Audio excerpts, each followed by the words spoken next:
है सभी का यूजीसी नेट अड्डा 24/7 यूट्यूब चैनल पर।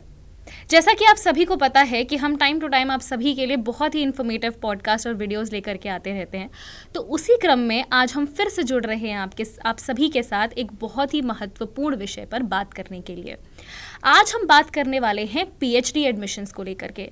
जैसे ही स्टूडेंट यूजीसी नेट और जेआरएफ एग्जामिनेशन क्वालिफाई करते हैं, उनके दिमाग में सबसे पहला सवाल जो आता है वो होता है पीएचडी को लेकर के। क्या सच में पीएचडी करने में 5 साल लग जाते हैं, या उससे ज़्यादा, या उससे कम समय में ही पीएचडी हो सकती है? पीएचडी करने के लिए एडमिशन प्रोसेस क्या होता है? स्कॉलरशिप हम कैसे अवेल करते हैं पीएचडी से? न जाने अनेकों सवाल स्टूडेंट्स के मन में होते हैं, और इन सवालों का जवाब वही लोग दे सकते हैं जो या तो पीएचडी कर रहे हैं और या तो पीएचडी कर चुके हैं। तो आज इस पॉडकास्ट में हमारे साथ जुड़ रहे हैं पीएचडी किए हुए experts, doctor Shikha Sharma ma'am, जो आपकी ज्योग्राफी फैकल्टी भी हैं और खुद पॉलिटिकल ज्योग्राफी में अपनी पीएचडी कर चुकी हैं। वो आपको इस पूरे पॉडकास्ट में गाइड करेंगी कि आप कैसे पीएचडी कर सकते हैं और पीएचडी की सारी रियलिटीज़ के बारे में बात करेंगी।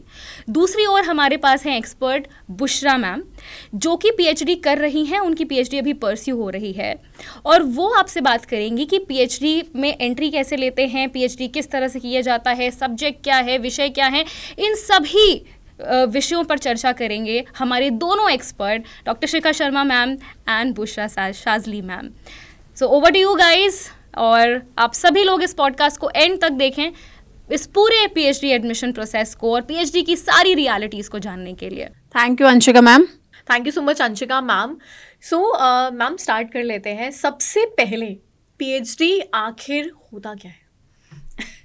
तो मुझे ऐसा लगता है पीएचडी का फुल फॉर्म तो हम सबको ही पता है कि हम किसी सब्जेक्ट में डॉक्टरेट पा रहे हैं, और फिलॉसफी ऑफ डॉक्टरेट है, और मुझे लगता है उसके बियॉन्ड भी बहुत कुछ है कि एक सब्जेक्ट में हम एमए करने के बाद और कुछ एक सॉर्ट ऑफ एक्सपीरियंस लेने के बाद, मुझे लगता है एक्सपीरियंस इन सेंस कि आप रियलिटीज़ में उतरो, कि एमए के बाद आपने थोड़ा काम किया, थोड़ा एक्सपीरियंस लिया और आपको पता चला कि आपका सब्जेक्ट एग्जैक्टली क्या है, तब आप उतरते हो और फिर आप वो पीएचडी की जर्नी पे जाते हो, जो कि एक रोलर कोस्टर राइड है, एक हिलेरियस और एडवेंचरस राइड है जो मैं कर चुकी हूँ और आप जिस पे हैं। तो मुझे लगता है PhD it's not about only the doing research, पर मुझे लगता है कुछ क्वालिटेटिव काम आप अपने सब्जेक्ट में दे रहे हो, सो दैट आगे आने वाली जो जनरेशन है, वो पीढ़ी है, वो उसको देख पाए, पढ़ पाए और उससे कुछ सीख पाए। तो that is what I believe कि पीएचडी है और होनी चाहिए। आपको क्या लगता है मैम कि क्या पीएचडी है और किस तरीके से प्रोसेस है पूरा पीएचडी का काम करता है? बच्चों को इसके रिगार्डिंग बहुत क्वेश्चंस होते हैं। बिल्कुल मैम। सो सबसे पहला जो डाउट आता है वो आता है कि आखिर पीएचडी में एडमिशन का जो प्रोसेस है वो क्या रहता है। कि अगर मुझे आज मैंने यूजीसी नेट क्वालिफाई कर लिया है, या मैं अभी अपीयर कर रही हूँ, क्या मैं साथ में पीएचडी के अंदर एनरोलमेंट ले सकती हूँ, या मुझे नेट या जेआरएफ रिक्वायर्ड है पीएचडी में एडमिशन के लिए? तो अगर इस चीज़ के ऊपर हम डिस्कशन करें तो बहुत सारी यूनिवर्सिटीज़ इंडिया में ऐसी हैं जो विदाउट नेट, आप कह सकते हो, जो रिटन एग्जामिनेशन होता है, एंट्रेंस एग्जामिनेशन जिसको आप आरईटी कहते हैं, रिसर्च एंट्रेंस टेस्ट, उसके माध्यम से भी पीएचडी के अंदर एडमिशन्स लेते हैं, जहाँ पे आपके सब्जेक्ट वाइज एक एग्जामिनेशंस कंडक्ट होते हैं, उसके थ्रू आप पीएचडी में एडमिशन्स ले सकते हैं। साथ ही साथ बहुत सारी यूनिवर्सिटीज़ जो इस साल से हैं, क्योंकि यूजीसी नेट को पीएचडी एडमिशन्स के लिए अब वैलिड कर दिया गया है कि यूजीसी नेट के स्कोर्स को 70% वेटेज दिया जाएगा पीएचडी एडमिशन्स के लिए। तो इस साल से मेजर जो यूनिवर्सिटीज़ हैं वो पीएचडी के अंदर जो एडमिशन्स हैं वो यूजीसी नेट के स्कोर्स के आधार पे ले रही हैं। तो आपने जितना ज़्यादा स्कोर करके रखा है यूजीसी नेट में, उतना ज़्यादा वेटेज बन जाता है आपका। बहुत सारी ऐसी आईआईटीज़ हैं जो सिर्फ और सिर्फ जेआरएफ के कैंडिडेट्स हैं उनको ही प्रेफर करती हैं, यानी एलिजिबिलिटी क्राइटेरिया ही सिर्फ जेआरएफ के पॉइंट ऑफ व्यू से रहता है। सो एडमिशन प्रोसेस की अगर हम बात करें तो मैम एडमिशन प्रोसेस हो गया हमारा। तो पहला स्टेज जो एक स्टूडेंट को जानना होता है वो होता है कि यार हमारे पास में एडमिशन कैसे हो रहा है, या किन किन यूनिवर्सिटीज़ के अंदर क्या क्या क्राइटेरियाज रहते हैं। दूसरा हमारे मन में मैम जो सवाल आता है वो ये आता है कि आखिर पीएचडी करनी कहाँ से है। बहुत सारे स्टूडेंट्स पूछते हैं कि मैम प्राइवेट से कर सकते हैं, गवर्नमेंट से कर सकते हैं, so what's your take? Ma'am ये बहुत ही मुझे लगता है इंटरेस्टिंग और बहुत इंपॉर्टेंट क्वेश्चन है। जैसे मैंने जो पीएचडी किया ना मैम, वो गवर्नमेंट यूनिवर्सिटी से की है।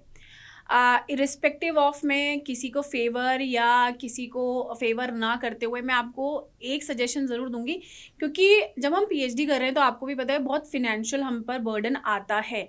मैं बच्चों को बहुत बार बोलती हूँ कि PhD is not all about कि you are writing the thesis, but वो एनर्जी और आपका पूरी आत्मा ले लेता है आपसे। तो मुझे लगता है कि अगर मैं गवर्नमेंट कॉलेज से कर रही हूँ पीएचडी, तो गवर्नमेंट की जो एनुअल फीस होती है ना, वो बहुत कम होती है एज़ कम्पेयर टू प्राइवेट के। और अगर आप प्राइवेट से भी कर रहे हो तो मुझे लगता है कि फिर वो स्कॉलरशिप अगर आपके पास है जेआरएफ की, तो वो अफोर्डेबिलिटी बनती है बच्चे के एंड पर। अदरवाइज गवर्नमेंट कॉलेज जैसे मैंने किया मैम, तो मैंने 2016 में जो प्रोसेस आप बता रहे हो रेट वाला, उसी के थ्रू किया था, क्योंकि उस टाइम तक यूजीसी नेट के थ्रू एडमिशन्स नहीं होते थे। तो मेरा जो हुआ है रेट के थ्रू हुआ है, मैंने रेट का एग्जाम ऑल यूनिवर्सिटी वाला टॉप किया था, उसके बाद मेरा एडमिशन्स हुआ। तो गवर्नमेंट में मेरी फ़ीस मतलब बच्चे सोच भी नहीं सकते, सिर्फ 1100 रुपये मैंने फ़ीस भरी है। तो वो 5-6 साल मेरी एनुअल फ़ीस है, और आपको पता है एनुअल फ़ीस हमारी जाती है, that depends on the college और यूनिवर्सिटीज़। तो अगर आप गवर्नमेंट कॉलेज से करते हो, प्रोसीजर हो सकता है बहुत डिले हो जाएगा पर जो फीस का जो स्ट्रक्चर है ना, वो प्राइवेट के कंपैरिजन में कम आता है।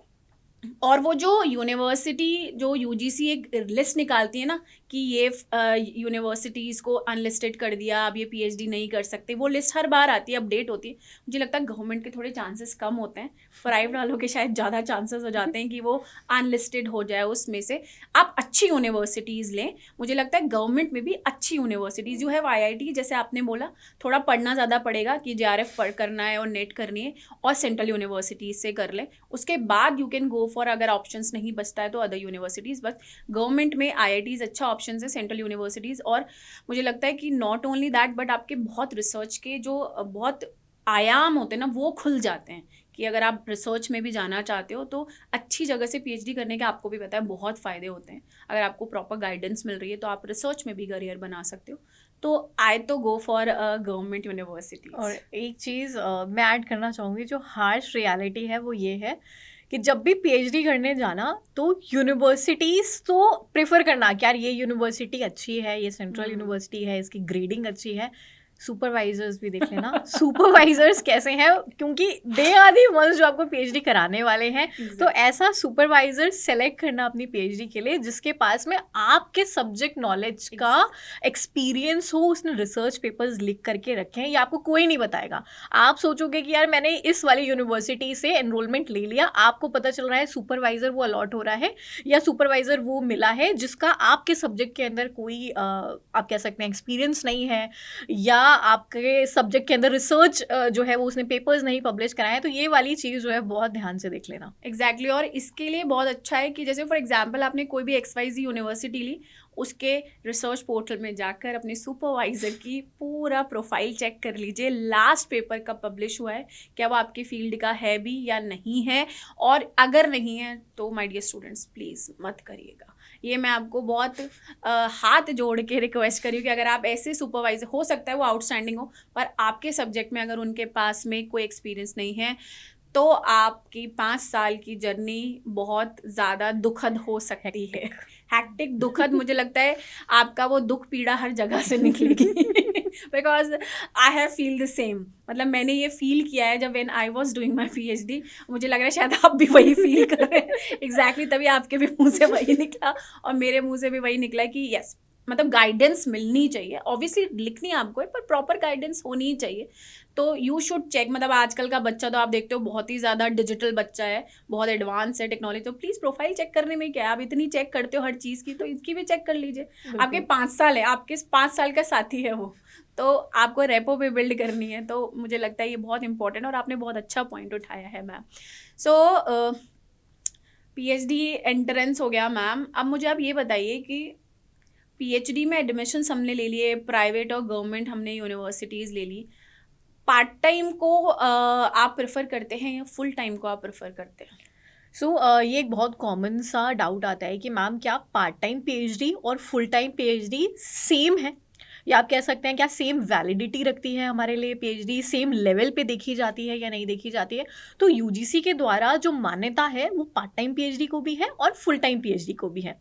बस शर्त ये होती है आपके पास में कि अगर आप पार्ट टाइम पीएचडी कर रहे हैं तो एक नो ऑब्जेक्शन सर्टिफिकेट होना चाहिए आपके पास में, कि आप कहीं पे वर्किंग है तो आप यहाँ पे पीएचडी साथ साथ कर रहे हैं तो एक नो ऑब्जेक्शन सर्टिफिकेट जो है वो आपके लिए रिक्वायर्ड होगा।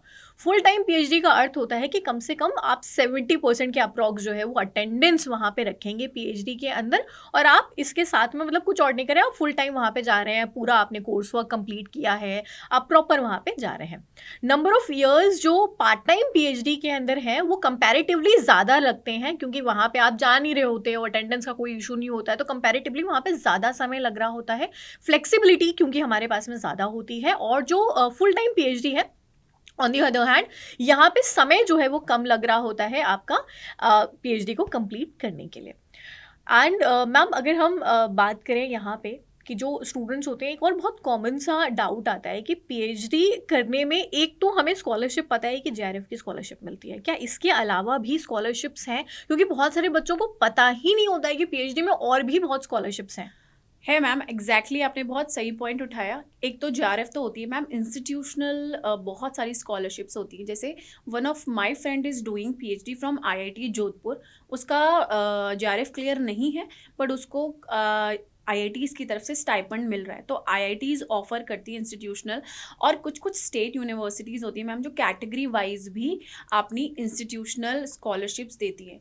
बट द फैक्ट इज़ कि आपको कितना पता है। बच्चों को सिर्फ जेआरएफ का पता है, जैसे हमने आईआईटी का बोला, या अभी जो बिट्स प्लानिंग का हमने सेशन भी किया था उसमें उन्होंने भी अप टू 40,000 तक मैम स्कॉलरशिप दी हुई है, अगर आपकी जेआरएफ नहीं है तो भी। तो है बहुत सारी यूनिवर्सिटीज़ हैं जो इंस्टीट्यूशनल स्कॉलरशिप दे रही है और जो पीएचडी को प्रमोट कर रही है। अभी तो मैम हमने ट्रिपल आईटी दिल्ली का देखा, Yes. उसमें तो जेआरएफ से भी ज़्यादा फेलोशिप 60,000 जो है वो के ऑफर करीब कर दिया है। एंड प्राइम मिनिस्टर की फेलोशिप अवेलेबल है, आईसीएसएसआर की फेलोशिप है। और मुझे ऐसा लगता है कि जैसे पार्ट टाइम और जो रेगुलर की आप बात कर रहे हो, तो मैंने पार्ट टाइम किया क्योंकि I was doing my job. तो आपने सही बोला, टाइम ज़्यादा लग जाता है, बट अगर आपको जॉब की जल्दी नहीं है and if you are doing JRF, तो मुझे लगता है जेआरएफ का पैसा अगर आप उठा रहे हो तो मुझे लगता है पार्ट टाइम की जगह फुल टाइम कर लो। 3 साल में 4 साल में पीएचडी पूरी हो जाती है and you will get a good research experience.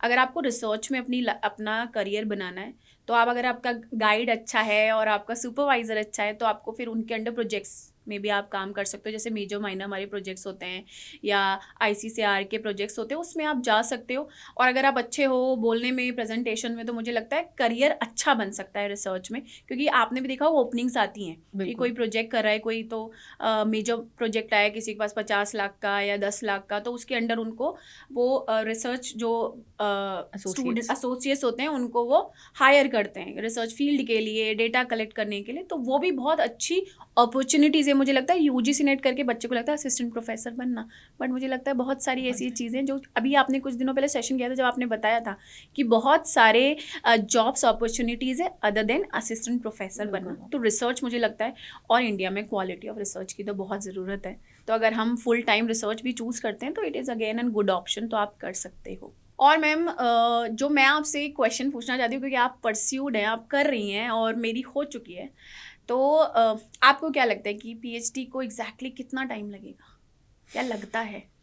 Ma'am PhD को कितना टाइम लगेगा, ऑन पेपर तो हम बोलें तो हम कहते हैं मिनिमम 3 इयर्स में आप सबमिट कर सकते हैं। This is on paper.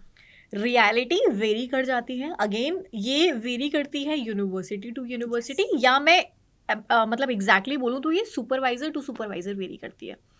तो बहुत सारी यूनिवर्सिटीज़ में बहुत सारे सुपरवाइजर्स होते हैं जो आपकी पीएचडी, आप कह सकते हैं जो प्रोसेस है वो थोड़ा सा स्पीडअप रहता है बहुत सारी यूनिवर्सिटीज़ में, कि आपने उनको सबमिट किया एंड उन्होंने जो है वहाँ पे कमेटी बैठ गई, तुरंत आपकी अप्रूवल हो गया या जो भी चेंजेस हैं वो आपको बता दिए गए। उसके बाद में आपका प्री जो सबमिशन है वो हो गया एंड देन आपका वाइवा हो गया। तो ये जब हम सबमिट करते हैं उससे आप कह लीजिए आपका काम खत्म होने के बाद भी 1-1.5 साल का समय लग जाता है पीएचडी अवार्ड होने में। तो अगर आपने 3 साल, जो एग्जैक्ट हमारे पास में समय है क्या 3 साल है मिनिमम, 3 साल पे ही अगर आपने सबमिट कर दिया है अपना थीसिस, तो आप मान के चलिए 3.5-4 साल में आपकी पीएचडी अवार्ड हो जाएगी। आपका प्रोसेस डिले हुआ यहाँ पे, आपने खुद ही 3.5 साल के बाद सबमिट किया, 4 साल के बाद सबमिट किया, क्योंकि बहुत सारे लोग बीच में टॉपिक चेंज कर देते हैं अपना। बहुत सारे लोग बीच में क्या होता है कि जेआरएफ की स्कॉलरशिप क्योंकि उनको लेनी होती है तो वो खुद 5 साल तक ड्रैग करते हैं, 5 साल के बाद सबमिट कर रहे होते हैं कि हम पूरी स्कॉलरशिप पहले ले लें और इस पे अपनी। एक पॉइंट मैम गाइड पे चले जाते हैं कभी कभार। हाँ, गाइड का गाइड transfer हो कभी जाता है। रिटायर हो जाते हैं या कुछ हो जाते हैं, आपका दूसरे गाइड के अंदर ट्रांसफ़र हो जाता है। तो वो सारी चीज़ें अगर हम ध्यान में रखें तो मैं अपने पर्सनल एक्सपीरियंस से बताऊँगी कि ऑन एन एवरेज 4 साल का समय जो है वो आपको लगता है पीएचडी करने में। तो 3 साल तो आप मत मानिए, मिनिमम है वो, लेकिन ऑन एन एवरेज लगता 4 साल का समय है पीएचडी करने में। मैम मेरी तो पंचवर्षीय योजना थी, मतलब मुझे एग्जैक्टली 5 years लगा, जो आप बोल रहे हो कि क्योंकि मेरी पार्ट टाइम थी, जैसे आप भी पार्ट टाइम कर रहे हो, ऑब्वियसली जॉब करते करते हम कर रहे हैं ये, तो वो जो आप बोलो ना प्रोसेस डिले हो जाता है, क्योंकि गवर्नमेंट से क्या, गवर्नमेंट का एक प्रॉज और कॉन्स दोनों थे। प्रॉज है पैसा कम लगता है, कॉन्स ये है कि बहुत डिले हो जाता है। तो मैंने जब सबमिट की थी 2023 में, उसके 1.5 साल बाद मेरा वाइवा हुआ है, और उसके 1 साल बाद 2024 में मेरे को वो अवार्ड हुई है, तो उसी में ही 2 साल लग गए। तो सबमिशन और उसमें करते करते मैम मेरे खिंच के 5.5-6 साल हो गए।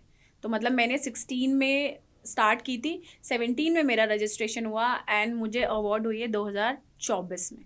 तो वो मेरा पूरा एक लंबा प्रोसेस रहा है जर्नी का। मतलब चैप्टर वैप्टर लिखने के बाद मुझे लगता है शायद रियल स्ट्रगल स्टार्ट होता है कि वो सबमिशन करना, उस पर अप्रूवल आना, वो कमिटी का बैठना, वो वाइवा होना और वो करेक्शंस होना, और इन सब में आपका गाइड का आपको बहुत प्यार जताना। तो इस चक्कर में मेरी बहुत लेट हो गई थी। तो कंक्लूड ये कर सकते हैं कि जो भी पीएचडी फुल टाइम आप कर रहे हैं तो आप ऑन एन एवरेज मान के चलिए कि 3.5-4 साल में आपकी अवार्ड हो जाएगी। अगर आप पार्ट टाइम जा रहे हो पीएचडी में, यानी आप खुद नहीं जा रहे हो, यूनिवर्सिटी अटेंड नहीं कर रहे हो, आपकी अटेंडेंस शॉर्टेज आ रही है या ऐसा कोई सिचुएशन है, तो वहाँ पे आप 1-1.5 साल और उसके अंदर, जैसे मैम ने कहा, एड ऑन जो है वो कर लो। एक और मैम सवाल आता है मन में, रिसर्च प्रपोजल, कि जब हम अप्लाई करते हैं तो हमें एक प्रपोजल जो है वो सबमिट करना पड़ता है। बहुत सारी यूनिवर्सिटीज़ पहले लेती हैं, बहुत सारी यूनिवर्सिटीज़ बाद में ले लेती हैं, इंटरव्यू के समय पे मांगती हैं। बहुत सारी तो अब फॉर्म भरते समय ही प्रपोजल मांग रही हैं और फॉर्म ही रिजेक्ट कर देती हैं अगर प्रपोजल नहीं होता है। तो टॉपिक सेलेक्शन करना, रिसर्च प्रपोजल तो चलो हम बनाते हैं, टॉपिक कैसे सेलेक्ट कर रहे हैं कि किस टॉपिक में पीएचडी करनी है? पीएचडी करनी, मैम बहुत सही बात आपने बोली। तो जब मेरे को ऐसा लगता है मैम, पीएचडी का मतलब है दैट एटलीस्ट आपने अपने सब्जेक्ट को 40-50% पढ़ा है। मतलब बच्चा मुझे ऐसे बोलता है कि मैम मुझे ना जियोमॉर्फोलॉजी में पीएचडी करनी है। अरे भाई, जियोमॉर्फोलॉजी अपने आप में इतना बड़ा है, क्या करोगे जियोमॉर्फोलॉजी में? तो मुझे ऐसा लगता है कि एक तो ना मैम पीएचडी को भेड़ चाल मत लीजिए कि दुनिया कर रही है तो फिर मुझे भी पीएचडी करनी है। ये कोई स्टेप नहीं है। आप सच में लिटरल वे में अगर करना चाहते हो, आप कुछ ऐड ऑन करना चाहते हो तो पीएचडी कीजिए। अदरवाइज मुझे लगता है ना करोगे तो भी काम चलेगा, क्योंकि आप जेआरएफ ले लिए, अवेल करना है। प्लीज़ पीएचडी को मुझे लगता है कि जब तक आप सच में कोर में नहीं उतरे हो ना सब्जेक्ट के, आपको सच में नहीं पता है कि पीएचडी को स्टार्ट कहाँ से करें।